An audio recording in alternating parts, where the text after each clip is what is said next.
There is a very specific kind of silence that happens right before you're about to ask for more money. You know what I'm talking about. You have done the research, you know the number, you have rehearsed the words, and then something happens in the few seconds before you open your mouth, or hit send, or pick up the phone for that call with the recruiter. Something tightens. Something says, "Who do you think you are?" And if you have a trauma history, that something has a voice. Maybe it sounds like a parent. Maybe it sounds like a boss from years ago who made it very clear that having a job at all was a privilege you had better not push. Maybe it doesn't have a specific voice at all. Maybe it just lands in your body as a kind of fullness in the chest, a held breath, a sudden and overwhelming conviction that this is the moment everything could fall apart. That is what we're talking about today. Welcome to Your Trauma Wise Career Guide. I'm Cyndi Bennett, trauma-informed career coach and founder of the Resilient Career Academy. And today's episode is for everyone who has ever prepared well, received an offer, been completely ready, and then gone quiet at the exact moment it mattered. We are going to talk about what is actually happening in those moments. We are going to talk about where the silence comes from, and we are going to talk about how you build the capacity to move through it so that when an offer comes in, you can ask for what you are worth and mean it. I want to start somewhere that compensation conversations rarely start, and that is at the beginning. Not the beginning of your career, the beginning of the story you were handed about what you deserve. For a lot of people in this community, the message about work, about security, about having a job was never really about compensation. It was about survival. Working was the thing that kept the lights on. It was the thing you did not complain about. It was fragile, and you knew it was fragile, and you did not do anything to threaten it.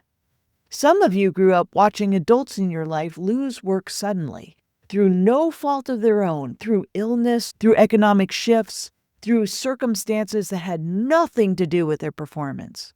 And you learned something from that, even if no one sat you down and said it directly. You learned that having a job is not guaranteed. You learned that gratitude is the appropriate response to employment. You learned that wanting more is a risk you cannot afford. Some of you got that message more directly. You may have had caregivers or early authority figures who communicated that you were lucky to be included, lucky to be chosen, lucky to have a place at the table. And the unspoken cost of that luck was silence. You stayed, and you were grateful, and you did not ask for more. And then there are those of you who got the message at work itself, from a manager who responded to a raise request with something that felt like a punishment, from a performance review that moved the goalposts at the exact moment you thought you had finally cleared the bar, from environments where speaking up about compensation, about value, about fairness came with visible consequences. What I want you to notice here is that none of these things are character flaws. None of this is evidence that you are incapable of advocating for yourself. What happened is that your nervous system did its job. It took in the available data, it identified the threat, and it created a protective response.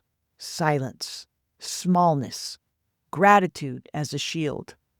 The problem is that the nervous system does not automatically update when the context changes. The response that protected you in one environment does not automatically know that you are sitting across from a new employer in a different season of your life with an offer in hand and real leverage that you have earned. I want to bring in something here that I find genuinely useful, and that is the research on what actually happens to compensation trajectories over time when people do or do not negotiate new job offers. Studies on salary negotiation consistently show that the gap between people who negotiate and the people who don't compounds significantly over a career. It is not just one offer. It is that every subsequent offer at the next company, every promotion conversation, every equity refresh is anchored to the number that came before it. If you accepted less than you could have at the start, you keep building on a lower foundation. The cost of not asking is not just the difference between the offer and what you could have had. It is that difference multiplied over years. There is also research suggesting that women and people from marginalized communities negotiate new offers less frequently, and that when they do, they sometimes navigate social penalties that are real and documented. I want to name that clearly because this conversation can get flattened into a mindset issue, as though you just need to believe in yourself more and the structural dynamics will sort themselves out. That framing puts all of the weight on you and it erases obstacles that are legitimate. What the research also shows, though, is that preparation and specificity changes outcomes. The people who get what they ask for more consistently tend to be the people who anchor to a specific number grounded in market data, who can articulate the value they are bringing to the role, and who expect the conversation to be a conversation rather than a verdict. So I want to hold both of those truths at once. The system creates real obstacles, and your preparation creates real leverage. Both are true at the same time. Let's talk about what happens physiologically in the moments before you respond to an offer, because understanding it changes your relationship to it. When your nervous system perceives a threat, it activates a stress response. Your heart rate goes up, your prefrontal cortex, which is the part of your brain responsible for planning, reasoning, and articulating complex thoughts, goes partially offline. Your body is preparing to fight, flee, or freeze, none of which are particularly useful when you are trying to say a number clearly and hold your ground. For people with trauma histories, this response tends to activate at lower thresholds and with more intensity. A new job offer, which involves potential rejection, potential conflict, potential change to a relationship with someone who has power over your next chapter, it hits multiple threat categories simultaneously. So when you go quiet at the last moment, when you accept a lower number than you intended, when you hang up the phone wondering why you said what you said, this is not weakness. This is a nervous system that was shaped by real experiences doing what it learned to do. What you might notice in these moments, if you have the capacity to observe it, is something like a sudden rush of heat, a sensation the room is getting smaller, a thought that appears fully formed, something like, this isn't worth it, or I should just be grateful for the offer, or I don't want to start off on the wrong foot. Those thoughts feel like decisions. They feel like rational conclusions you just arrived at. They are often neither of those things. I want to be specific here about what building capacity looks like, because I think the advice in this space is often too abstract to be useful. You will sometimes hear, just be confident, just know your worth, just walk in there and own it. And if that advice worked, none of us would need to be having this conversation right now. What I see with the people I work with is that the capacity to negotiate a new offer well, to ask clearly, to hold their ground when they get pushback, it builds over time through very specific kinds of preparation. And that preparation works on two levels simultaneously, the cognitive level and the somatic level. On the cognitive level, preparation means doing the actual market research before you ever have that call.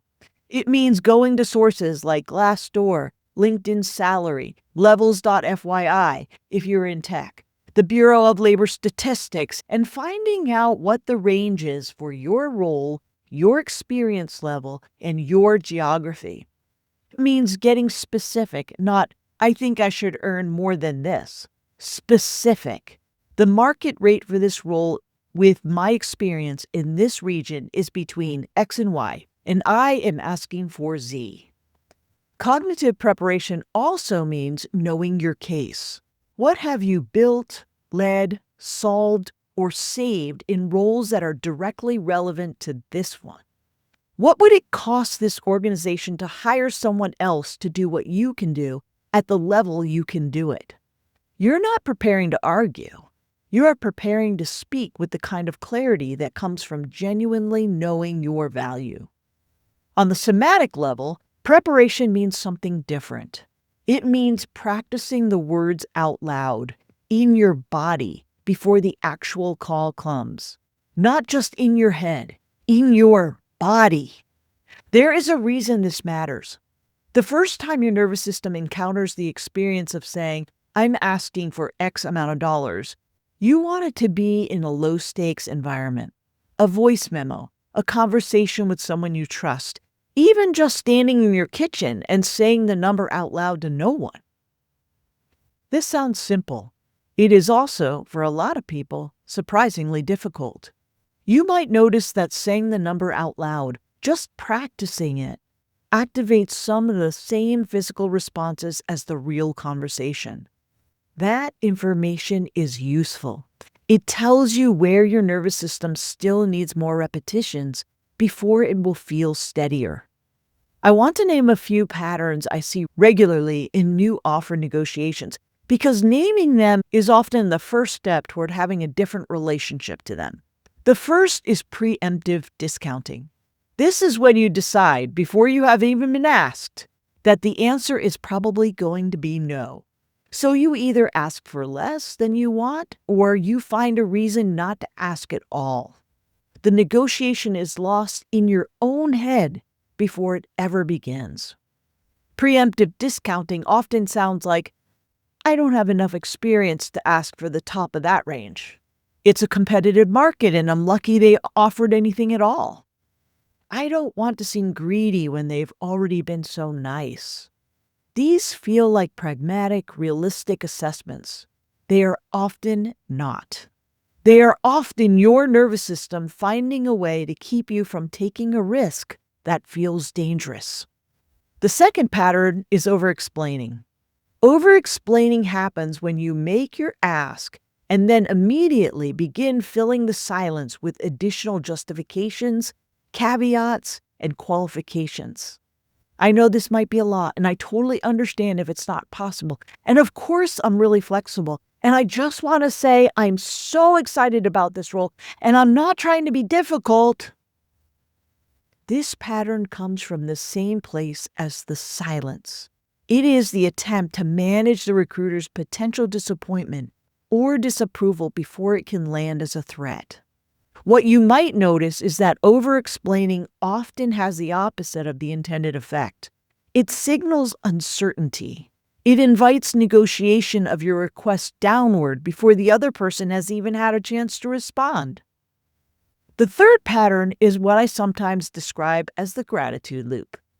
This is where your ask is preceded or followed by so much genuine expression of appreciation for the offer, the team, the opportunity, that the actual request gets buried or diluted. Gratitude is appropriate in these conversations. The gratitude loop is something different. It is gratitude deployed as self-protection, and most recruiters and hiring managers can feel the difference. I want to paint a picture of what a new offer negotiation can look and feel like when these patterns are in less control. It does not have to be high octane. It does not have to feel like you are performing confidence you do not feel. What I have seen work for people in this community is something quieter and more grounded than the typical negotiation advice suggests. It sounds something like, thank you for the offer. Based on my research into the market range for this role and the experience I'm bringing, I'm looking for a base salary of a specific number. I'm happy to walk you through my thinking if that's helpful. That is it. That is the core of it. A number, a brief rationale, and an open door.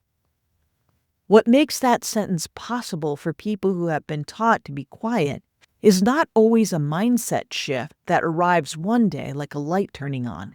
It is more often the accumulation of small experiences of asking and surviving, of asking and getting a partial yes, and learning that partial is often meaningfully better than the original offer, of asking and getting a yes, and updating your internal evidence about what is possible for you. That accumulation takes time. It also takes some support. Whether that is working with a coach, having a trusted colleague who knows your industry and will practice with you, finding community with people who are navigating the same dynamics, you do not have to build this capacity alone. One practical area I want to spend real time on is timing, because the window for negotiating a new offer is specific, and understanding it can change how you approach the whole process. The highest point of leverage in a new job negotiation is after you have a written offer in hand and before you have accepted it. This is the window. The company has done the weeks or months of work to get to this point. They have interviewed multiple candidates. They have decided they want you specifically. The cost of starting over because you ask for more is significant for them in time, in money, and in the opportunity cost of the role sitting unfilled. That leverage is real, and it is at its peak in this window. I want to address directly the fear I hear most often, which is, what if I ask and they withdraw the offer? In the large majority of professional hiring contexts, this does not happen. What happens instead is a counter or a conversation about what is and is not possible within their budget. A company that rescinds an offer because a candidate negotiated professionally and respectfully is telling you something important about how that organization operates. That information has value, and it is worth having before you accept. What also matters in timing is not immediately responding to a verbal offer with a verbal acceptance. It is completely appropriate to say, I'm really excited about this. Can I have a couple of days to review the full offer? Most companies expect this. Taking that time is not a signal of ambivalence. It is a signal that you take decisions seriously. And it gives you the time to do any final market research, prepare your ask, and practice it out loud before the follow-up conversation. One other timing note, if compensation comes up early in the interview process, before an offer is on the table, that is a different conversation. The goal at that stage is generally to defer to the offer stage rather than anchor a number prematurely when you have less information and less leverage. You might say something like, I'm open to discussing compensation once we've both had a chance to determine whether this is the right fit. I'd rather get to the offer stage before we get into specific numbers. That is not evasive. That is protecting your leverage for the moment when it matters most. Pushback is part of negotiation. It is not evidence that you asked for too much. It is often just the first move in the conversation. Common pushback you might hear after asking for more on a new offer. That's above our budget for this role. This often means we weren't expecting you to ask for that, but we might have room. A useful response is to ask what range they are able to work with, and then see whether the gap is bridgeable through base salary, a signing bonus, additional equity, or an early review date. This is our best offer. This is worth taking seriously while also recognizing that it is sometimes true and sometimes not. You might respond with, I appreciate you sharing that. Is there any flexibility on one specific element? Asking about one specific element is often more productive than asking about the package broadly. We have a strict salary band for this level. This is real in some organizations and worth accepting when it is genuinely true. What remains negotiable even within a band is often the signing bonus, the equity grant, remote work flexibility, the start date, or the timing of the first review. Compensation is broader than base salary. What does not work well with pushback is going quiet, over-explaining, or immediately walking back your ask. There is a particular kind of silence that can follow pushback, where you feel the pull to smooth it over, to say, "Oh no, that's totally fine." The original offer is great. You do not have to fill that silence. A pause is not a crisis. Sitting with the discomfort of the moment for a few seconds longer than feels comfortable is often the most useful thing you can do. I want to close with something that I think is true and that sometimes gets lost in conversations about negotiation and compensation.